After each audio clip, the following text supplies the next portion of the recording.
Yo, what up, man? Hey Matt, what's going on, dude? You doing all right? About to how you doing, Dylan? I'm good, man. How you doing, Matt? Man, I'm doing good. Just filming TikToks at the moment. It's the life. Yeah. Thanks for your people for reaching out for me and wanting to do this. It's really appreciative. I'm excited, man. I'm excited. I literally interviews are some of my favorite parts of the job. So, So you're filming TikToks. How does that go for you? Like, do you just how does the content come to you when you're doing TikToks? man. So currently, I'm trying to look like Lin-Manuel Miranda to the best of my ability to, proceed to do because my friends have a running joke that I look like that he's my long lost father. So I'm just feeding into that right now. So usually jokes that people tell me you kind of look at like trends and be like, cool. How does that apply to my life? Or I got this one series I'm doing. It's like songs from my musical until they blow up. So I wrote a musical over quarantine and just me doing a different song every day to get like that consistent concept. Got you. Just So, that kind of. what are you seeing? Are you seeing a growth? Oh yeah, no, definitely. I started getting really serious about all this stuff about 2 weeks ago, and I've gotten like 200 followers since. Oh, 2 weeks. You went for 2 weeks. I'm like, this is pretty good. I know that's nothing by TikTok standards because obviously, like, people are like, one video and they're like 70,000 followers. That's crazy because I wasn't trying to just, get famous off of TikTok. I was just trying to put some stuff out there that I thought personally were funny. And, Yeah, you know, like I love when people freak out over stuff not being like when people are OCD and like stuff doesn't happen yeah, exactly like, they cut the middle out of the cake before they cut the whole cake. I think that's funny. So what I was doing was that's right. I was taking these different foods as I was eating them, and I would eat them an odd way. Like if I was eating a piece of pizza, I wouldn't eat it the right way with the crust, and you're eating the end piece. I would turn it around, eat it like a hot dog, and eat it that way. I think it stalled out at like 1,400 views, but shit, Okay. come on, you know what I mean? It's like, okay, that's for TikTok standard, that's bad, but for a standard that you don't really do TikTok that much, you just do like because I used to just post podcast clips, and of course Yeah, those go nowhere because nobody really cares. They want entertainment, they want funny, and for some weird reason, people want to cry while watching TikToks. But that's yeah, such a thing. so when what got you doing the TikToks though? Because I know that's not why we're here. You're not a TikTok star. It's not. You just happened to mention TikTok. So 2 weeks ago, what happened 3 weeks ago for you wanting to do this TikTok? Oh, it was more like 2 months ago. I had so Okay. I'm a drummer, and I play for a lot of pop artists around town. And I've just it's a great side gig that helps me Mm. raise money for my own artist project and everything else. But yeah, one of my friends got like a TikTok that got like 2 million views, and just watching that just blow up, I was like, you know, in 2021, I think that really is the best like way to market your music and actually get like real people invested. Because that's what I was so amazed by. It's like it's not like, oh, you're paying for followers like so many people do on like Instagram and all these other social media sites. You know what I mean? It's like, wow, Mhm. no, this is organic. People are like really invested, and like the numbers are showing on Spotify. You're actually getting real fans. I'm like, I don't know. Of course, like everyone who's like, me and your age was when TikTok started happening was like, oh yeah, this is like that Gen Z stuff. It's like, like this is like, I don't get it. But now I'm like, no, no, no, this is like an incredible opportunity. And I'm like, you'd be Mm. short. I think every artist is short-sighted to not look at it. You know what I mean? So I'm just trying to find like, all right, cool. So like, what is my lane in it? And I'm slowly finding a niche and it's working. But yeah, definitely it's been helping the theater side of my career a lot, and trying to find ways now to help the music side as well. But I got two things I love, so I'm glad one of them is really starting to get some recognition. I was that for a while. I didn't want to be part of TikTok because I thought it was just a Yeah, fashion trend. I'm a heavier set guy. I don't go for the trendy stuff because I can't pull it yeah, off. But still, like I'm in rural Mississippi. I nowhere. There's nothing here, and so it's like, why do the things nobody's gonna see it? And so when you're doing TikTok, I just I don't even remember really what pulled me towards it. Now I'm on it probably 18 hours out of 24 hours a day. It seems like because once you pull it up once, you're flipping through, you're like, give me 5 more minutes, and then it's dark outside. You're like, what the fuck happened here, man? Dude, it's addictive, like straight up. But I get it. But yeah, like back when it was like all the dance trends and stuff, I was like, well, I can't dance, so where I Right. don't belong on this. But just, seeing how like a lot of people start using it, and like, Uh, I mean, I'm a huge anime fan, for example. I'm like, dude, okay. anime TikTok is so funny. For example, like, I mean, truly, like, people are just really creative, and it's really cool just having like the common man attitude, like, because Instagram is all about like show off your highlight reel, like you got to be like your best Yeah. self and not show your flaws. And I love how TikTok's a lot more like informal. Yeah. See, for me, what still gets me, and it's kind of old school, but I guess I mean it's still in style. YouTube. Like I find a lot of people because I put full podcast interviews on YouTube in their entirety. Yeah, Don't clip them down. But I find that YouTube is in my opinion, in my circumstances, a way better target puller to the regular podcast than TikTok is. Because yeah.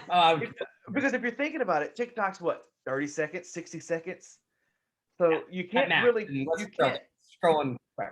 you can't really put a clip up in its entirety on TikTok without going part two, part three. And I never go to part two or part three on TikTok. So let's be honest.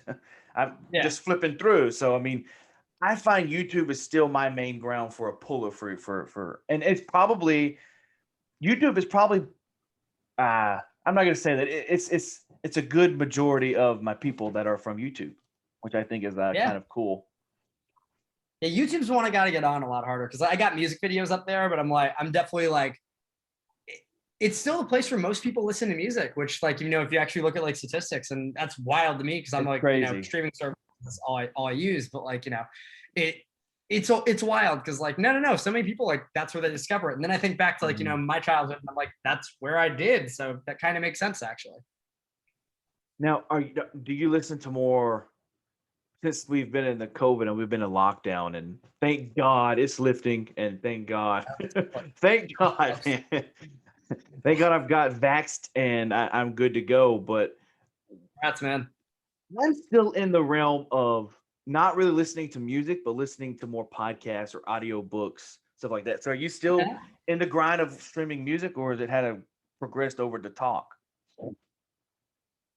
What I find with me in like streaming music, so obviously being an artist, like I'm writing music all the time, and I'm like trying to Okay. get my ideas out. But like I find like not having that car time, like during the lockdowns, is really interesting because that was where I discovered a lot of my new music. So like I feel like I was really into like Netflix and that side of things a lot more during the lockdowns. But yeah, recently, dude, I've been on a tear as far as like listening to new music recently, and there's been so much good stuff that come out like in the last few months. Like AJR's last record was incredible. NF's last mixtape was great. I was gonna say Olivia Rodrigo's album that just came out. I'm like, oh my god, I feel like I'm 17 again, and this is awesome.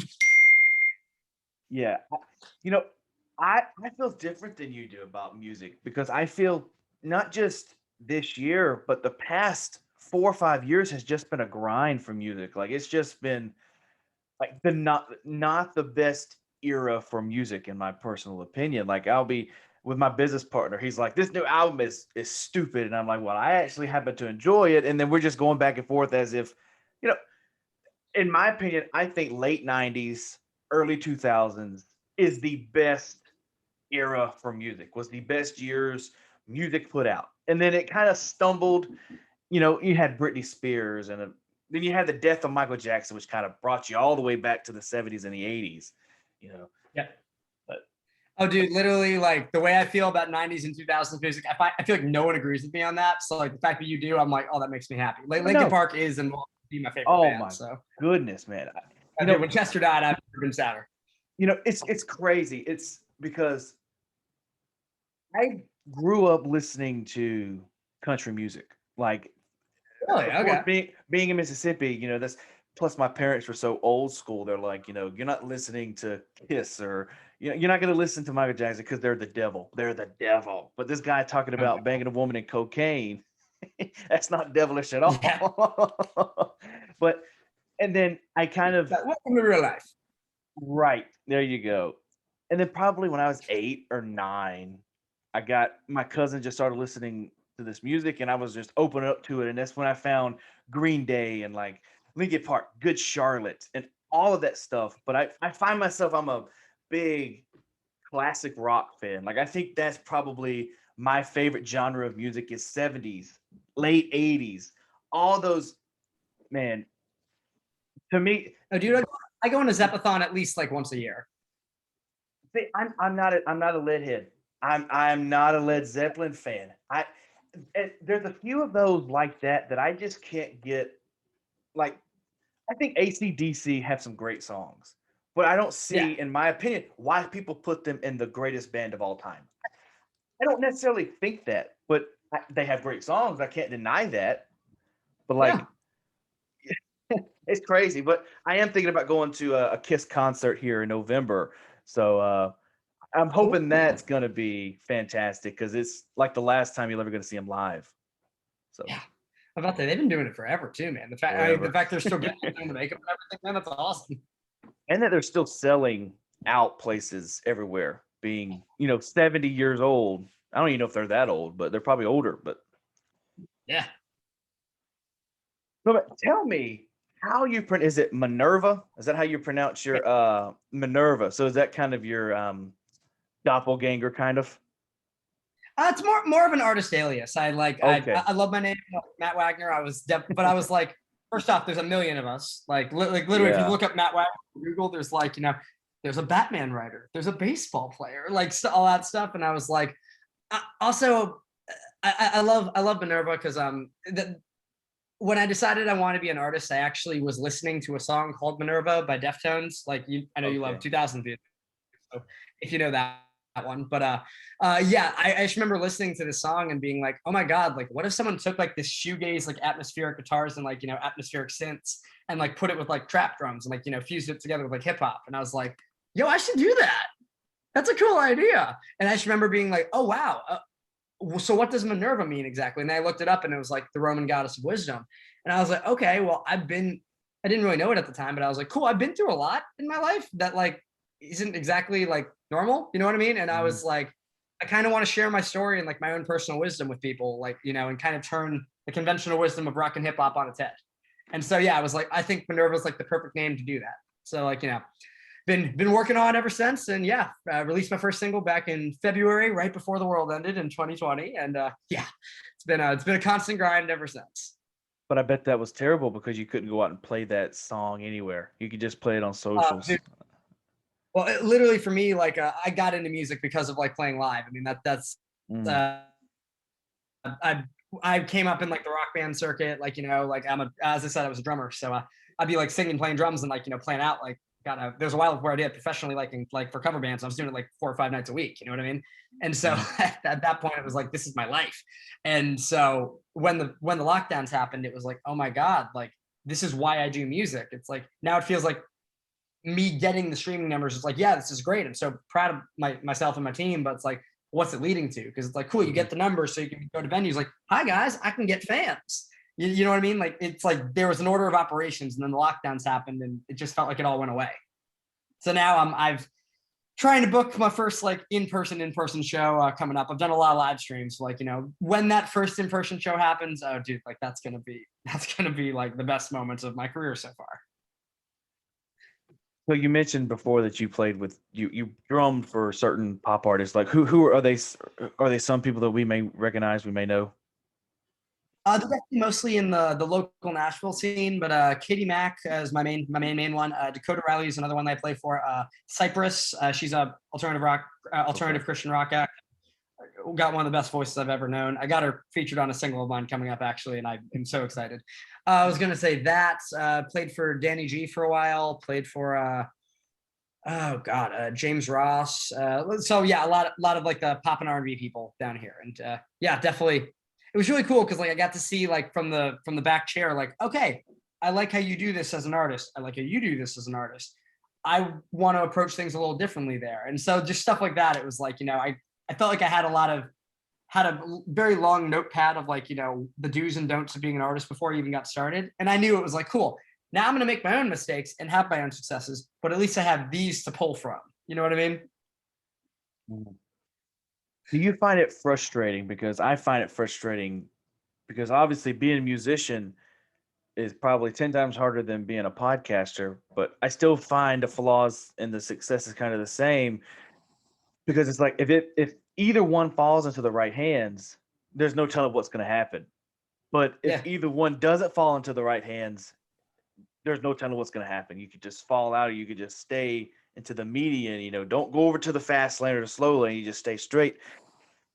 And I wonder if someone was to come to you, Matt, and they were to say, "Hey, man, I want you to do this, this, this, this, but you have to say all of your stuff is being done by me, and I get a percentage of all this." Would you turn over your career for that, just for that one chance of success? I really think that success is a long road, and it's like one of my favorite bands is 21 Pilots, and I go very way back with them as far as just funny stories in my career. But Mhm.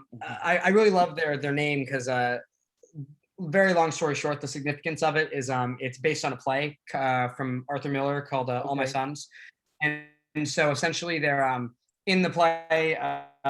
The main character has to decide. He's a airplane mechanic, if I remember correctly, and he has to decide: do I ship out these faulty parts, airplane parts, in order to feed my family, or do I do the right thing and tell them that these parts are faulty and not get paid? He decides to ship them out, and then because of that, 21 pilots die in the crash, if you will. And so essentially, like the band views that as it's always better to do like the long road thing, and even if it's not going to make you go explode overnight, like if you keep doing this, eventually you're going to get there.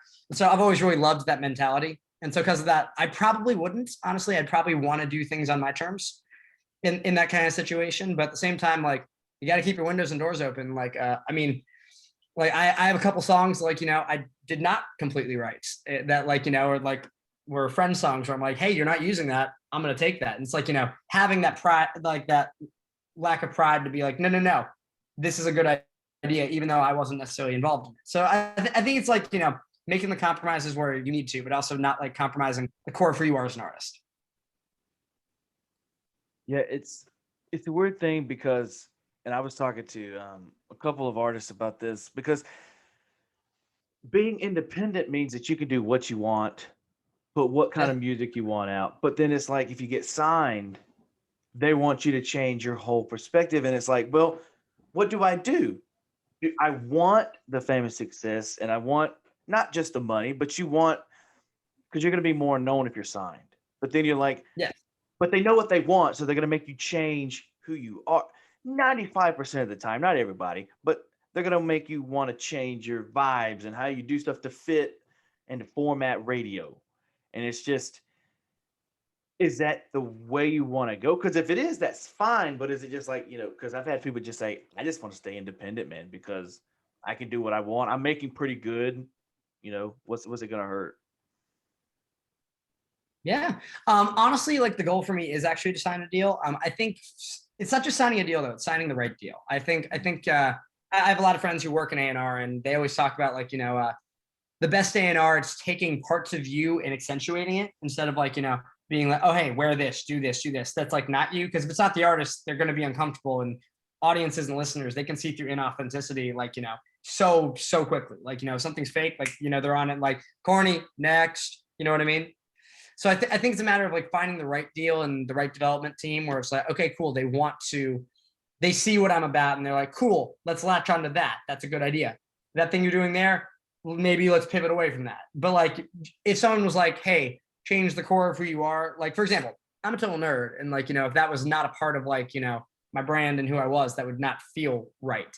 Like if someone was trying to make me out to be like a Drake style thing where it's like, I'm the cool guy, that's not me and it wouldn't work. So I think any label who wanted to do that would not be the right label. Does that make sense? Mhm. You So I, mentioned I definitely am like, oh no, yeah. you go. No, you mentioned earlier, and it's kind of pivoting away. You mentioned earlier that Matt Wagner, which is your real name, and when I was doing research for that, I came upon Matt Wagner, and I was like, "Holy shit, this guy used to write for Batman." I was like, "There's no way this guy is alive, and if he is, there's no way he's doing rap. This got to be." And it was like, "No, the guy's dead." And I was like, "Well then," but then I realized that you were as big as a nerd at Marvel and DC as I was, and so Oh yeah. what My favorite Marvel superhero of all time, without a doubt, is Spider-Man. So who would your favorite Marvel character be? It's funny you say Spider-Man. Actually, Miles Morales is probably one of my favorites. It's like, Okay. not Peter Parker, but we're talking like, the Yeah. ultimate next incarnation. I don't know, I'm the son of two musicians. And so my dad had a record deal by the time he was my age. Like he was a drummer and he was in a disco band called Wax. But yeah, so it's like, living in with that pressure of like, okay, well, my parents both did this before me. It's like, I gotta live up to their bar. But the thing is, I'm also doing such a different career path because neither of them were artists. They were like, club musicians and all this other But stuff. And that, my but dad's that, like, but that, but that's also killer on you because I'm the same way. I'm the same exact way. It's like, you know, oh my God, this dude that I have no clue who it is. This dude is 26 and this guy is like worth millions of dollars. Look at me. I'm fucking 23 years old. I live at home with my parents still. I'm doing a stupid podcast that I'm making $50 a month on. I have a regular job. And I'm like, what am I doing so wrong? But then when I yeah, realize that, and I realize I'm so hard on myself, that makes you appreciate. I don't really know how to say it, but it makes you feel that you can't be that person because they made it so younger, and you're probably going to be more um, appreciative of the success you have to come. yes. So going back to my Sure. connection with Miles. Yeah. So basically, I love how like I relate so hard to the fact of him living in like Peter Parker's shadow, and he's like, am I going to be good enough? Am I going to be like all this stuff from like for the next generation, and like and then as he finds his like own identity, like I think Into the Spider-Verse did such a good job of like portraying the character like Mhm. with like his costume being graffitied, for example, because like that's a part of his story, and it's like him putting his own identity on like the Spider-Man mythos. And so yeah, I just I very much relate to that as far as like just my life and like where things are going, especially like age is just a number, but it's like, I mean, I was just talking about like Olivia Rodrigo a second ago, and like the girl's like 17 like blowing up doors, and like obviously I do something completely different, but it's like it's wild. So I'm like, God, when I was that age, like I was like a horrendous songwriter, for example. But at the same time, it's like you work and you work and you work, and it's not about your age. It's about like the content you're putting out, and like being able to like be appreciative of like the gifts you have and the things that like are working. And so if I start getting in that shame spiral of like I need to be bigger, my time's running out, it's like, no, it's not actually. It's like you just have to change. You have to change the approach of what you're doing just depending on where you're at. You know, I also play video games. I'm not a video game nerd, but I played the Spider-Man Miles Morales video game. And I think Yeah. they captured that in the video game as in, oh, I have to live up to Spider-Man. Spider-Man has defeated this, did this, done this, done this. I have to do it. And I had to make my dad proud because, he was a police Mhm. officer, he died. What did people don't know the backstory? And I think Oh they yeah. did such a good job of that, of creating it, which I have never read a comic book in my life. So I don't know what Marvel movie is true to fact or what DC movie is true to fact. I just go off what I'm being told. But yeah, but doing some background research, I think Miles Morales is a perfect fit for anyone in your standard that is trying to live. You know what you mean? You're trying to reach the status of your parents when you shouldn't have to. Yeah. It's just, and And people my parents. And people are like, you always have to fix that. And I'm like, what? You can't fix your mind once it's set on. So like, it's just, I don't know if your mind's built like mine, but it's like, if I'm so OCD about something, there is no way I'm going to be fixed on fixing that. So I'm not OCD on that. Like, it's just, my brain works differently than others, I think. Dude, I think everybody's got its own unique quirks to it, and I honestly that's the kind of stuff I enjoy finding. Like when I meet someone who's like quote unquote normal, I'm always just like, okay, first off, you're hiding something. Second off, like this is boring. Like be you. Like I don't know. I'm very open about my mental health and stuff, and I'm like, I started therapy about 4 months ago, and like I think the best thing I got out of it was like really stop caring what other people think. And it's like I know everyone like is like, oh yeah, obviously don't care what other people think. But, like doing that in practice and like when you're afraid of judgment and like shame controls your life is really difficult. So yeah, whenever people are like trying to be like too cool and stuff, I'm just like, dude, like be your weird self. It's okay. Mm. It's like you're going to be happier too. Like that facade is very hard to maintain.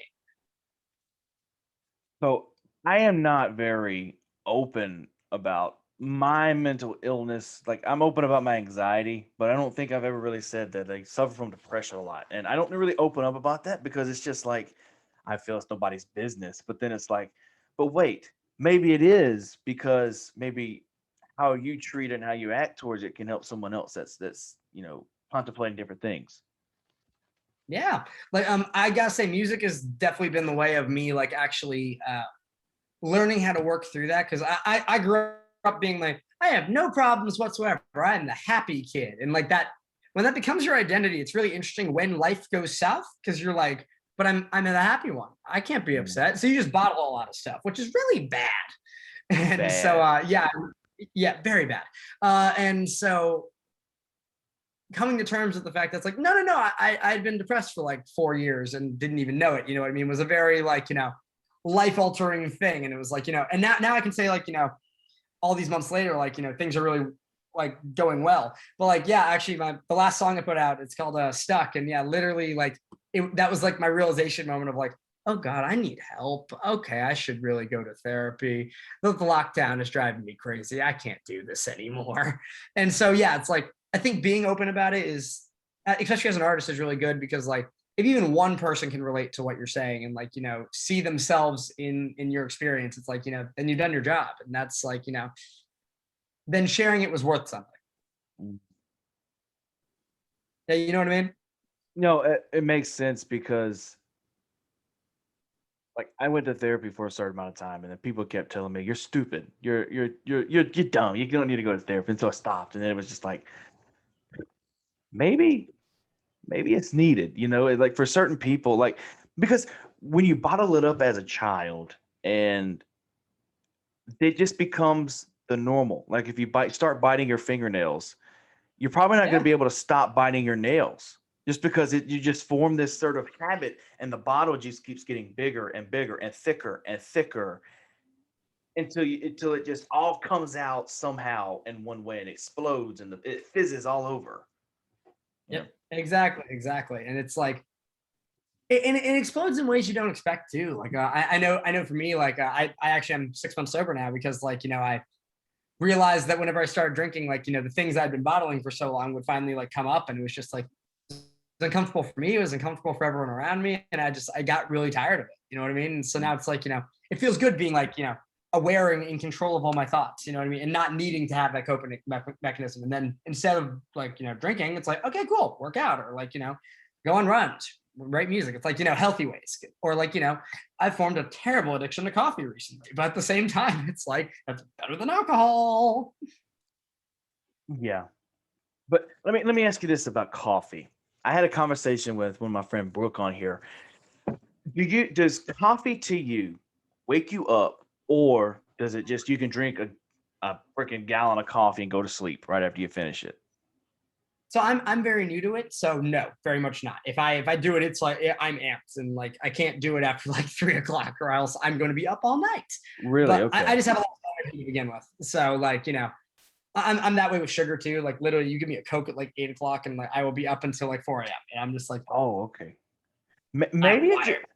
but I think maybe it depends on your body then, because it's like because nothing hypes me up like people are just like calm down. I just had a little bit of sugar. I'm like I can have literally a whole 2 liter of Dr. Pepper or whatever, and then just be still and not do anything. And and that's a weird thing for me too, because like I was reading this book, and the book was stating that coffee is just a state of mind, as in, oh, you have to have your morning coffee and you have to get up because it forms a habit. That's like when you Yeah, yawn.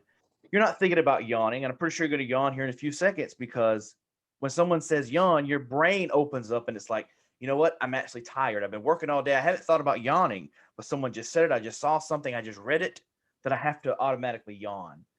And yeah, it's weird to me how that works and how science is so sciencey. yeah. Yeah. No, totally. what I've been noticing too, like with the coffee thing, man, is like I've been like I work a restaurant job right now, and so like if I'm gonna go into a double, I'm always like cool, like let's get a latte just so I can like like get through the shift and like stay up because like it's a good like 10-hour shift in the end. And yeah, literally now if I wake up, I'm like, why am I so tired? It's like I need coffee. Oh no, I've been Yeah. avoiding this for 24 years, but You now I'm form that here. habit of right. You form the habit of your brain saying, "I can't function without the coffee," and it's also you can get uncaffeinated coffee, which is just terrible, but it can Yeah. form the same thing. Like it doesn't have to be the caffeine. It's like if you get up and you drink a glass of water.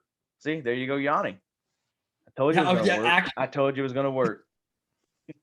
I was actually thinking it when you were saying that. I was like, I'm not gonna do it. I'm not gonna do it. Damn it, I'm doing it. Yeah. So, what when you're doing these type of interviews, do you do a lot of these like this, like long form type interviews? Yeah, actually, I've been doing a good amount recently. Like, yeah, usually it's like the standard questions, like oh, what got you into music? Like, talk about your last single, like that normal kind of stuff. But like, I just like talking to people. I can talk for years. It's definitely Mm. it's a character flaw depending on who you talk to. But at the same time, I'm like, yeah, I very much always just talk. Usually they're very like introductory, like telling me about like who are you, Matt? That kind of stuff. So. Well, I'm not going to be doing any of that, and I hope it doesn't bore you to death with that because I hate those things, man. I hate them. Yeah, honestly, I think like just having a conversation, like seeing where it goes, I find that so much more interesting, and I feel like you actually get so much more about like the person's personality. Yeah, that's yeah, that's it's crazy. So what is the last book that you've read, Matt? Oh God, the last book I read. Are you a reader or are you Ooh. just like a are you a reader at all?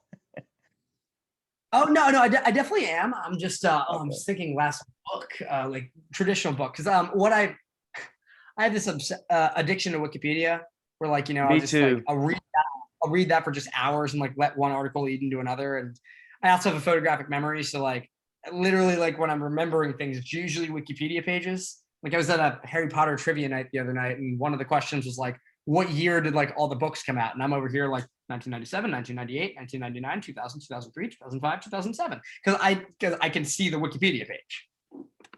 Now that So is but I'm what thinking, that's wild to me because which I don't have a photographic memory, but I'm also not, auditory or any I learn anyway. Like yeah. but I would prefer I love podcasts, obviously I'm doing one, but I would prefer a book in front of me reading it. But Uh-huh. what's weird to me is when you mentioned Harry Potter. I've never seen any of the movies, never read any of the books, but for her, Okay. J.K. Rowling to complete a series in what 12 years. Each book is like 1,000 pages. The words are Yep. very, very small on the page. She must. I wonder what her timeline looked like. Like, did she know from the first start of the book how she was going to end it? Did she know how each thing was going to happen piece by piece? That's what amazes me. Like Stephen King, for example. This dude is crazy. This dude is nuts, but can write 1,500 pages and have one out every 6 months if he wanted to. Yeah. No, I know in Harry Potter's case, I know she did have, I want to say about half the series planned out before actually starting to write. Like she knew about the Snape reveal in the last book, like from the very beginning, for example. And I know that I want to say when she wrote at least the first four books, like they were because they were released again in 1 year succession. So I'm pretty sure she like had started on multiple manuscripts like before getting there, if that like getting to the first one being published. Like I think she still like wrote the book like in that time frame, but at the same time, like yeah, I wouldn't be surprised if like a lot of the series was planned out. I think that's the better way to do it because like I don't know. For me, like whenever I'm writing like a song or even writing a musical, it's like okay, cool. If I know where I'm ending, like what the last line of the chorus is, or like what the last song is in a show, I know how to work up to that. It's kind of like you're working backwards, right? And so because of that, if she knew what her ending was, that makes it a lot easier to kind of fill in the blanks. Does it though? Like because if you have an ending, let's say I have a character and I name Jacob, and Uh, Jacob is this weird scientist guy. He wants to be a scientist when he grows up, but he's just this big adventurous science nerd. mhm. Would it be easier for me to know that, okay, at the end of the book, he's going to become this proclaimed scientist, or would it be easier to just say, whatever I'm feeling in that moment happens? Uh, Because let's just say you have all the books, you got 2 more books to write. And in the past 3 books, you have made it to where this one ending is going to happen. But you get to the last book and you're like, I don't want that ending to happen anymore. So all 4 of the books that I've written have all doesn't make sense anymore because I don't want it to end this way. I want it to end another way. Like for me, that would be because that would be the true tell of storytelling, in my honest opinion. so it's funny you bring that up. That's actually the How I Met Your Mother fiasco. If you remember that show. Man, yes. Oh, we all how could we forget that? Because yeah, they actually wrote the ending in season 2. So because of that, like that was when they actually like filmed everything with like the kids, so that when the kids aged up, like it wouldn't be an issue. But yeah, they the way the story went, had it ended in like season 4, we probably would have been like, that's the perfect ending. Oh my god! But by the time they got to season 9, it was like, no, Ted and Robin have moved on so much for them to end up together is actually kind of a betrayal of like everything that like the series It was stands for. And was, I liked it, but I think they kind of played themselves a bit yeah, because, like you said, they've been together here and there. Robin was married to Barney, and then all this other yeah, stuff happened, and they had been on and off. Are they? And to me, it was kind of like, are they playing with us? Are they playing us? What are they trying to do? Because if we know better, we just know that they're just going to wind up breaking up and getting with somebody else. yeah. Well, I think like in those types of situations, you have to be like, you have to evaluate. Cool. Is the ending I made in the very beginning, like, is that the right call? Now seeing where the story went, but I think still having like that target is like cool. I know I want to go toward that target. I think that's a really good call because it will inform the things that happen in the story beforehand. You know what I mean? It's like even if like you're like cool, I need to change the ending. It's like I wouldn't have had the meat of the story had I not been trying to go for this ending, even if it's not the one you end up going with. Well, see, I think they could have went either way. They could have made Robin be the mother, and Robin died tragically. We never knew though. Yeah. So like, I think that was kind of the best part about it was you never knew. Every season you thought that was going to be the mother for Ted. Every season they Yeah. made it seem it was Robin, and then it was I think one of them was named like Jessica or something like that. And then at the end of it, when you realize she finally saw him at the very last episode, you're like, this has to be it. Then she dies, and they're like, Dad, you're meant to be with Robin. And you're just like, what the fuck? I just wasted 12 years of my life for him to go back to his best Yeah. friend, which should have happened the very first season. Friends, that's How I Met Your Mother. Which the whole show could have been done in literally 2 episodes. Yeah. Well, I think honestly, I think the most powerful moment in that show is actually when Robin is at her wedding and she's having a freak out, like, I can't marry Barney, like, run away with me, Ted. And then Ted's like, no. Like, I think that was the most powerful. I remember watching that so well, like when it was airing, and having that be like, oh my God, he's finally grown. Like, it took him 9 seasons to get to that moment. For me, that really felt like the climax of their relationship. So he saved their marriage at the time, before they broke up in the super rush finale. But it was like, oh my God, cool. This man finally, he's been through so much, and honestly was not the best person, but like it was like, okay, cool. You're finally doing something selfless. And it's like now with that under your belt, you're finally ready to meet the mother of your children. It's like, for them to then go back on all that, like 1 or 2 episodes later, it was like but you just had the perfect character arc and now you're gonna undo it. I think they kind of took a page out of Friends a little bit because in that Yeah. same way that Ted grew up, Ross kind of grew up because you've seen the first couple of seasons, he was obsessed with Rachel, and then he grew up and he got married, which I thought, Ross. and then at the very end, he grew up and realized, you know what, let her be, let her go, whatever.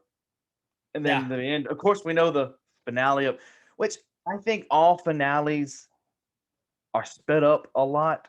Like for Friends, like what's weird to me is for shows like that, sitcoms, there's usually what 24 episodes a season, and then every last season there's like 12 episodes, and you're like, now you know they're gonna rush it. They could have done 2 times as more, made the story.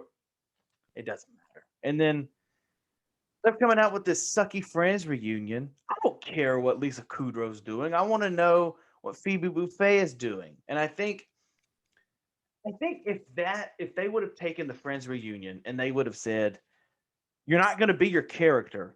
You're not going to have a show, but you're going to be your character. And you're going to say, okay, my name is, Chandler Bing. And, maybe him and Monica broke up. Maybe something like that. I don't care what the actors have been doing for 15 plus years. Why do I care? I can figure that out by their success of that they played in movies or their Wikipedia. Yeah, I was about to say, you can look it up. Yeah, I was definitely surprised they didn't end up doing the actual like in character thing. But I'm honestly like, I love sitcoms. I love Friends. I'll probably watch it. I'm gonna watch it. I'm gonna watch it. But at the same time, I'm very much like, yeah, like that moment, like when they leave the apartment, it's really sad actually. Like, cause Ross and Rachel, they get together, which is probably a terrible idea for both of them. Let's be real here. But at the same time, it's also like, wow, because there's no reunion, it's like, cool, these people left and never saw each other again. And it's like, yeah, that's real life. Like people move on, obviously, but it's like, there's no, and then with the spinoff series Joey happening, it was like, okay, cool. You now literally see that Joey never talked to any of them again because none of them are actually in the show. It was like, I don't know, very much a like, this is not actually a happy ending, guys. Yeah, that's what was weird about Joey, and I think that's what the fans wanted was Friends cast coming back and there being their actual Ross or Rachel or something like that. But apparently, I was reading something. Apparently, they never existed, and Joey was just. I don't know, and I think that's why the show ended like one season. Like it was a bad show. It wasn't even funny. It was a bad show. But yeah, it's crazy how it's nuts. Yeah, I never actually saw it, but I was morbidly curious and watched a couple clips one time, and I was like, wow, it's like all the charisma he had is gone. Yeah. Yeah. I mean, answer is yes. It was like they wanted it. Because here's where I get with this all the time, and I get irritated, but then I'm also like, it makes sense. It's life. Don't you know you could possibly go into this audition, get the role, and be known as that role the rest of your life? Even though you don't want it to be, don't you know that's a possibility? Like, I mean, it's iconic enough, yeah. That's what I'm saying. Like Alfonso, he's like, I don't want to be known just as Carlton, but you are. And how is that a hate on us because you don't want to? Why are you gonna take away the people that made you the money from being Carlton because you don't want to be known as that? That's not my fault. You took the role, man. Well, I think you took the role. I think it's the same thing too with like artists and songs, for example. It's like like one hit wonders. I mean, look at like Rick Astley or something like that. It's like, he's the Rickroll guy. Does not matter what else he did in his career. That's what he's known for. Yeah. It's just nuts. And I figured we could talk about this all day if we wanted to. Oh yeah. Easily. But I want to know a couple more things about you before we wind down, because we're going almost an hour here. And I don't know how much time you have. What is the one show? Because I know we both watch TV a lot, because you can tell. What's one TV show that you watched that is still currently going, but you just fell off the train? You're like, I don't care what's happening anymore. I'm done. Oh God. Ooh, that's a fun one. Because usually I'm not gonna lie, even if the show is bad, I will just keep going because I care. I'm like, I just need to know what happens. I just do. You know what I mean? Let's see. Okay. There's I'm the opposite. I'm the opposite. But anyways, okay, because even if it gets bad, I'm like, I mean, I gotta do this. yeah. I got one actually. God, this is so trashy. I remember watching. I was definitely on the 13 Reasons Why hype, like when it came out, because like I very long story short, I had a friend commit suicide my senior year of high school, and so like it felt very personal, like you know, and getting kind of in his head at the time, and like through Catherine's story or whatever her name was. I'm blanking. It's been years, but yeah, I remember getting into like the third season of this and just being like, okay, this has reached another level of ridiculous and teenage drama that I can't do this anymore. And also, obviously, the show got a crap load of backlash for like, you know, its depiction of mental health and everything, and you know, justifying suicide, if you will, and especially as someone who's has felt that way before, it's like I understand why the show got as much hate as it did, because it's like she definitely was like the hero of the story. You know what I mean? But yeah, that one I definitely fell off of. I have a better answer to the question. Shows I wish I could fall off of that I can't fall off of. There you go. That was actually my next one, which is what's one that everybody fell off of that's still going that you're just like, I'm not gonna jump the train on it. It's been too long. So this isn't actually a show, but it was a show, but the show is finished now. But the manga's I'm a huge anime guy. I'll be the first one to say it. There's this one show called Hunter x Hunter. It's styled like Hunter x Hunter, but basically it's been running since the late 90s, like the comic, and yeah, like the manga itself. And yeah, they made an anime series from it from like 2011 to 2014, and it's top 3 things I've ever seen in my life. Like it's absolutely brilliant. The way the world building works, the way the power system works, just the characters, it's incredible. But the author, it's lovingly called hiatus because like the author just keeps taking breaks, and he's currently on a 2-year break of no new content, and we don't know when it's going to end. So many people are like, you know, screw this show, this manga, I can't do it anymore. I'm over here like every week, like, when's Hunter x Hunter coming back? When's it coming back? I really need to find out. And it's like, I feel terrible because like the man has written himself into a hole. Like literally, it's like very similar to Game of Thrones, where it's like there's so many moving parts to like where this like story needs to go. It's like I don't blame him for taking 2 years to figure out what happens next, because like I couldn't tell you. It's like this is such a complicated story, and I think that's why Game of Thrones will never get fully written like in book form, because like, you know, George R. R. Martin is like, you know, made these 2 books with Dance of Dragons and Feast for Crows, if I remember correctly, where it's like, okay, cool, like literally both of these books are one story, because like half of them were half the characters, half of the other characters. In order to make Winds of Winter happen, that needs to be like twice as long as both those books combined. And that's like an impossible feat. You know what I mean? So I'm not surprised by the fact that like it's been 10 years and that book still hasn't come out. For me, so very similar as far as with Hunter x Hunter for me. So for me, the show I fell off of, which is Chicago Fire. I'm not sure if you know all those, like the Chicago PD, stuff like that. I've never actually seen it, but yeah. Okay, don't watch them because they're really good. Like the first few seasons are like really good. You got to watch the next one, and then they just fall off because all of a sudden all these arsons just happen to appear every season. They don't know where the arsons are coming from, and I'm like, are you going to give us a new content? I don't want a character to die, but let somebody die where there can be a new storyline. And for me, when you want a character to die is when the show needs to stop. Yeah. Well, it's like, cool. You're bored with the status quo. And I feel like that. Yeah. One thing I love the new like age of like, you know, streaming platform and like streaming shows is like, you know, network television, it was like, cool, the same formula over and over and over again. It was about getting people to come back and watch next week. It wasn't about like, you know, the long form storytelling. And there were some shows that did it really well. And like, then there's some shows you like Criminal Minds, for example, where it's like, no, you just want to see this episodic thing. You can watch any episode of Criminal Minds, like, and just like jump in and be really entertained. But like, personally for me, it's like, I'm not there for like the characters and their growth. You know what I mean? Mm. And so I think that like, you know, the breakdown of that and the start of like binging with TV is like, okay, cool. Like people want these stories and like get to the points. Yeah. Because like we don't want to be stuck in this extended middle any longer.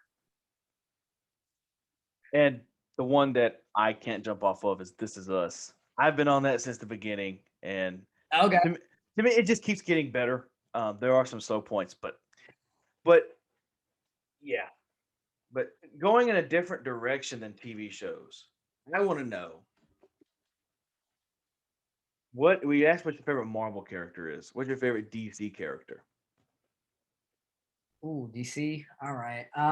Which I am not a fan of that much. I am not a big DC fan. I prefer Marvel probably 75% over DC So I would easily. say Marvel definitely by far has the better live action stories. Like just not even close. Like DC, I saw the Snyder cut. I loved it. It was incredible. Mhm. I wish Mhm. Justice League had actually been that.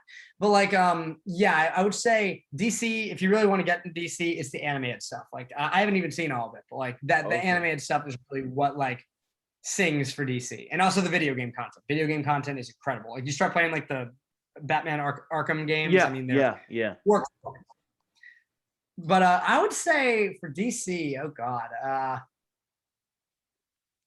honestly, God, you're gonna notice the theme here. I love Jason Todd. Jason Todd would be like Red Hood and like the second Robin, and I really love the just the really angsty misunderstood kid. That's definitely a theme for me when it comes to characters. He's just such a little bitch, and I mean that in the best way. But like, just he's the fact that literally in the '80s, like readers hated him so much that DC put out a poll, that's it, of like, should we kill off Robin, and like 51% said yes, and then they actually did it. And it's like, this character just got such a polarizing reaction. I just find him so interesting because he's like, he's so conceited, and like when he's a little kid, and like he's just got everything where it's like, the effect that he has on Batman is really just makes the character so much more interesting, in my opinion. Because Batman, it's like his superpower is money.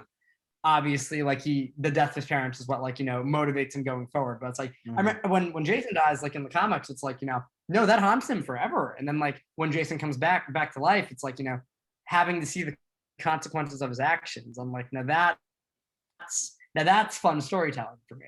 So yeah, no, and then Jason becoming this anti-hero, like, hi, I'm done being like Boy Wonder and like, taking things this way. I'm gonna do things my own way and like finding his own identity. I don't know, very much. And I very much enjoy him in just every little incarnation of like that he shows up in DC. Last question for you, man. If you could if you could do it all over again, would you do it?